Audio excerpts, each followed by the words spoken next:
Bengaluru drugs కేసులో కీలక పరిణామం చోటు చేసుకుంది. 150 మంది రక్త నమూనాలను సేకరించారు. నటి హేమ నమూనాలో డ్రగ్స్ ఆనవాళ్లు ఉన్నట్లు గుర్తించారు. మొత్తం 86 మందికి పాజిటివ్ వచ్చినట్లు నిర్ధారించారు.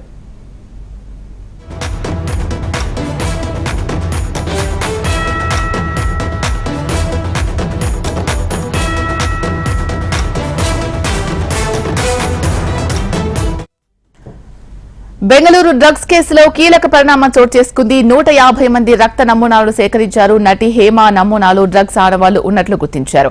మొత్తం 86 మందికి పాజిటివ్ వచ్చినట్లు నిర్ధారించారు. ఇక దీనికి సంబంధించి మొత్తం పూర్తి సమాచారం అందించడానికి మా ప్రతినిధి అమర్ లైవ్ లో సిద్ధంగా ఉన్నారు. అమర్, మొత్తం 86 మందికి పాజిటివ్ గా నిర్ధారణ అయినట్లు తెలుస్తోంది.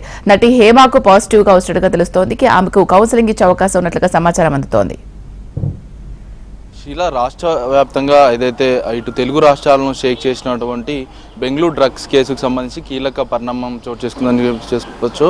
దేశవ్యాప్తంగా డ్రగ్స్ కేసుకు సంబంధించి ఇప్పటికే డ్రగ్స్ వినియోగాన్ని పూర్తిగా నిర్మూలిద్దామని కూడా డ్రగ్స్ కంట్రోల్ అధికారులు, స్పెషల్ టీం కూడా, నార్కోటిక్ అధికారులు కూడా పూర్తిస్థాయిలో దీనికోసం శ్రమిస్తూ ఉన్నారు. ఈ నేపథ్యంలోనే ఎలక్ట్రానిక్ సిటీకి సంబంధించి ఏదైతే శివారు ప్రాంతాల్లో ఓ ఫామ్ హౌస్లో కూడా పార్టీ నిర్వహించారు. పార్టీ నిర్వహించిన క్రమంలో దాదాపు 150 మందిని కూడా ఎలక్ట్రానిక్ సిటీ పోలీసులు అదుపులోకి తీసుకున్నారు. ఆ రోజు జరిగిన రేవ్ పార్టీకి సంబంధించి కూడా తెలుగు రాష్ట్రాలకు సంబంధించి ప్రముఖులను కూడా బెంగళూరుకు సంబంధించిన పోలీసులు గుర్తించారు. సిపికి కూడా పూర్తిస్థాయిలో వివరాలను కూడా వెల్లడించారు. తెలుగు నటికి సంబంధించిన ఓ నటిని కూడా ఈ రేవ్ పార్టీలో పాల్గొంది అంటూ కూడా ఆరోపణలు ఉన్నాయి. ఇప్పటికే 150 మంది డ్రగ్స్ శాంపిల్స్ కూడా నార్కోటిక్ అధికారులు గత ఏదైతే 3 రోజుల క్రితం కూడా సేకరించారు. రక్త నమూనాలు సేకరించి ఇవాళ ఆ రక్త నమూనాలకు సంబంధించి కూడా పూర్తిస్థాయిలో శాంపిల్ రిపోర్ట్స్ కూడా వచ్చాయి. రిపోర్ట్స్లో దాదాపు 86 మంది కూడా డ్రగ్స్ సేవించినట్లుగా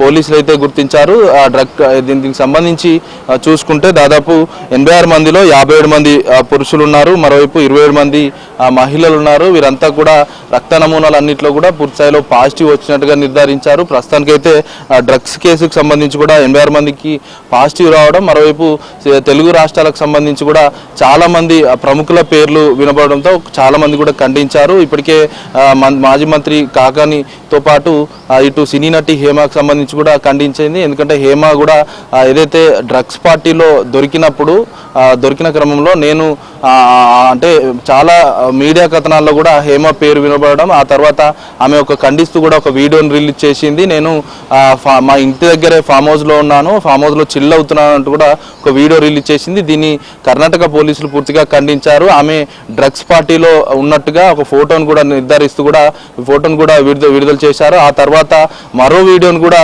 రిలీజ్ చేసింది. ఏదైతే ఇంట్లోనే వంట చేస్తూ ఉన్నాను అని కూడా ఆ వీడియోను కూడా రెసిపీకి సంబంధించి కూడా తయారు చేసి కూడా వీడియోను కూడా రిలీజ్ చేసింది. మొత్తానికి చూసుకుంటే సినీ నటి హేమతో పాటు ఆశుకు సంబంధించి ఇద్దరు కూడా నటులు ఉన్నట్లుగా పోలీసులు అయితే నిర్ధారించారు. ఇద్దరికి కూడా పాజిటివ్గా వచ్చింది. ప్రస్తుతానికైతే 86 మంది ఎవరైతే డ్రగ్స్ టెస్ట్లో పాజిటివ్ వచ్చిందో వారందరికీ కూడా ఒకవైపు కౌన్సిలింగ్ ఇవ్వడం, ఎన్డీపీఎస్ యాక్ట్ కింద కేసులు నమోదు చేస్తారు. ఎందుకంటే గతంలో ఎవరైనా ఇలాంటి వ్యక్తులు డ్రగ్స్ తీసుకున్న వాళ్ళు ఎవరైతే ఉంటారో వారందరికీ కూడా గతంలో కౌన్సిలింగ్ నిర్వహించారు. రెండోసారి కూడా ఎన్డీపీఎస్ యాక్టులు కేసులు నమోదు చేయడంతో పాటు వారికి కౌన్సిలింగ్ ఇస్తారు. ఒకవేళ తీరు మార్చుకోకపోతే మాత్రం వారిని పీడీ యాక్ట్ కింద కూడా నమోదు చేసి వాళ్ళను రిమాండ్కు తరలించే అవకాశం అయితే కనబడుతుంది. ముఖ్యంగా ఇప్పటికే బెంగళూరుతో పాటు హైదరాబాద్ లాంటి ప్రధాన నగరాల్లో కూడా డ్రగ్స్ విచ్చలవిడిగా మారింది. ఇలాంటి వాటిని పూర్తిగా అరికట్టేందుకు నార్కోటిక్ బృందం పూర్తిగా తీవ్ర విస్తృత ప్రయాణాలు అయితే చేస్తున్నారు. దీనిలో భాగంగానే ఇటు బెంగళూరుతో పాటు హైదరాబాద్ శివారు ప్రాంతాల్లో ఎక్కడైతే ఫామ్ హౌస్లు, విల్లాస్ ఉంటాయో వాటిపైన దృష్టి సారించారు. అందులో భాగంగానే బెంగళూరులో ఎలక్ట్రానిక్ సిటీలో శివారు ప్రాంతాల్లో జరుగుతున్న రేవ్ పార్టీని పూర్తిగా పోలీసులు అయితే భగ్నం చేశారు. ఏదైతే 86 మందికి సంబంధించి కూడా కౌన్సిలింగ్ అయితే ఇవ్వనున్నారు. శీలా, ఈ 86 మంది మొత్తము ఏ రంగానికి సంబంధించిన వాళ్ళు? ఎక్కువగా సినీ రంగానికి సంబంధించిన వాళ్ళే ఉన్నారా? అయితే పాజిటివ్ వచ్చిన వాళ్ళకి నెక్స్ట్ కౌన్సిలింగ్ ఉండే అవకాశం ఉన్నట్లుగా తెలుస్తోంది. అది ఎప్పుడు ఉండే అవకాశం ఉంది? దానికి వీళ్ళు ఎలా రియాక్ట్ అవుతున్నారు?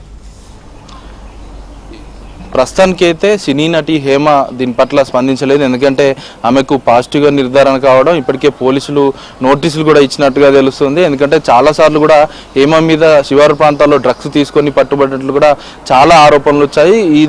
ఈ ప్రస్తుతం బెంగళూరు సిటీలో దొరికడంతో ఒకవైపు రక్త నమూనాల సేకరణకు సంబంధించి కూడా అందులో పాజిటివ్ తేలడంతో హేమకు సంబంధించి కూడా ఆమె ఇంతవరకు అయితే స్పందించలేదు. మరి ఆమె స్పందిస్తుందో లేదో వేచి చూడాల్సిన పరిస్థితి అనుకుంది. చాలా మంది సినీ నటులతో పాటు ప్రముఖులు, రాజకీయ ప్రముఖులుగా ఉన్నట్లుగా తెలుస్తుంది. వీటికి సంబంధించిన ఒక లిస్టును కూడా ఎందుకంటే బయట పెట్టే అవకాశం అయితే కనబడుతుంది. చాలా మంది ఆరోపిస్తుంది ఏంటంటే మా పేరు లేదని ఆరోపిస్తున్నారు తప్ప దీనికి సంబంధించి కూడా ఒక క్లారిటీ వచ్చే అవకాశం అయితే ఉంది. 86 మందిలో 57 మంది పురుషులు ఉన్నారు, 27 మంది మహిళలు అయితే ఉన్నారు. వీరికి సంబంధించి కూడా నోటీసులు ఇస్తారు, కౌన్సిలింగ్ ఇస్తారు. కౌన్సిలింగ్ ఇచ్చిన తర్వాత తీరు మార్చుకోకపోతే మాత్రం మరోసారి ఏదైతే దొరికినప్పుడు NDPS యాక్ట్తో పాటు PD యాక్ట్ కేసులు కూడా వారి మీద నమోదు చేసి వాళ్ళను జైలుకు పంపించే అవకాశాలు అయితే కనబడుతున్నాయి. అయితే హైదరాబాద్ లాంటి ప్రాంతాల్లో ఎక్కువగా డ్రగ్స్ లాంటి ఏదైతే పార్టీలు నిర్వహిస్తున్నారన్న నేపథ్యంలో ఇప్పటికే నార్కోటిక్ అధికారులు ఏదైతే శివారు ప్రాంతాల మీద దృష్టి సారించడంతో బెంగళూరుకి మకం మార్చారు. ఇప్పటికే బెంగళూరు లాంటి ప్రాంతాల్లో కూడా పార్టీలు నిర్వహిస్తున్నారు. దాదాపు 5-6 గంటల జర్నీలోనే బెంగళూరుకు వెళ్ళి కూడా అక్కడ పార్టీలు నిర్వహిస్తూ బెట్టింగ్లు పెడుతూ ఇల్లీగల్ కార్యక్రమాలు నిర్వహిస్తున్నారు అంటూ కూడా ఇప్పటికే ఎలక్ట్రానిక్ సిటీకి సంబంధించిన పోలీసులు చెప్తున్నారు. సిపి కూడా అక్కడ సిపి వెల్లడించిన సమయంలో కూడా చాలా హైదరాబాద్ నుంచి వ్యక్తులు వచ్చి కూడా బెంగళూరు లాంటి ప్రాంతాల్లో శివారు ప్రాంతాల్లోనే పార్టీలు నిర్వహిస్తున్నారు. ఈ పార్టీలో కూడా పూర్తిస్థాయిలో డ్రగ్స్ విచ్చలవిడిగా విక్రయిస్తున్నారు, విచ్చలవిడిగా సేవిస్తున్నారంటూ కూడా సిపి చెప్పిన నేపథ్యం అయితే ఉంది. మొత్తానికి చూసుకుంటే 86 మందికి కూడా నోటీసులు ఇస్తారు. నోటీసులు ఇచ్చి కూడా కౌన్సిలింగ్ ఇచ్చే అవకాశం అయితే కనబడుతుంది. అయితే గతంలో దొరికిన వాళ్ళు ఎవరైతే ఉంటారో వారి మీద PD యాక్ట్ కేసు కూడా నమోదు చేసే అవకాశం అయితే కనబడుతుంది. శీలా, మరి ఈ బెంగళూరు డ్రగ్స్ కేసులో వీళ్ళు ఎటువంటి డ్రగ్ తీసుకోవడం జరిగింది? ఇది ఎంతవరకు హాని చేసే అవకాశం ఉంది మనిషికి?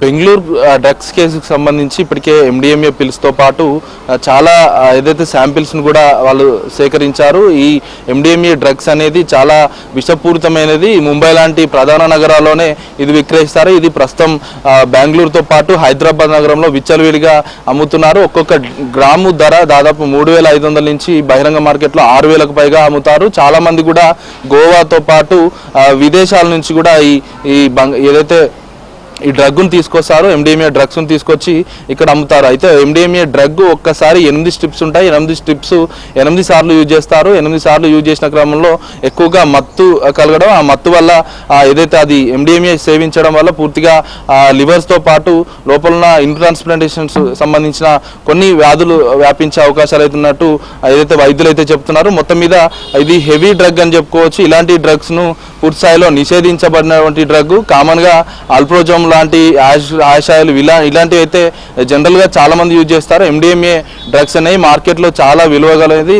దీనికి సంబంధించి కూడా నిషేధితమైంది కాబట్టి ఇలాంటి డ్రగ్స్ సేవించొద్దంటూ కూడా నార్కోటిక్ అధికారులు అయితే చెప్తున్నారు. ఇప్పటికే ఈ MDMA పిల్స్ కావచ్చు, ఇవన్నీ సేవించడం వల్ల చాలా మనిషి నాడీ వ్యవస్థ మీద పూర్తిగా దెబ్బ తీసే అవకాశం ఉంటుంది. వీటన్నిటికి సంబంధించి కూడా తీవ్ర ప్రభావం చూపించే అవకాశం ఉంటుంది కాబట్టి వీటిని సేవించొద్దంటూ కూడా ఇటు నార్కోటిక్ అధికారులు అయితే చెప్తున్నారు. శీలా, ఇప్పటి వరకు అయితే బెంగళూరు డ్రగ్స్ పార్టీకి సంబంధించి ఎవరి ఆధ్వర్యంలో ఇదంతా కూడా జరిగింది, డ్రగ్స్ ఎవరు సప్లై చేశారు, దీంట్లో ఎంతమంది, అంటే ఇంకా ముఠాలు ఏమైనా ఉన్నాయా అనే సమాచారం అధికారులు ఏమైనా వెల్లడించారా?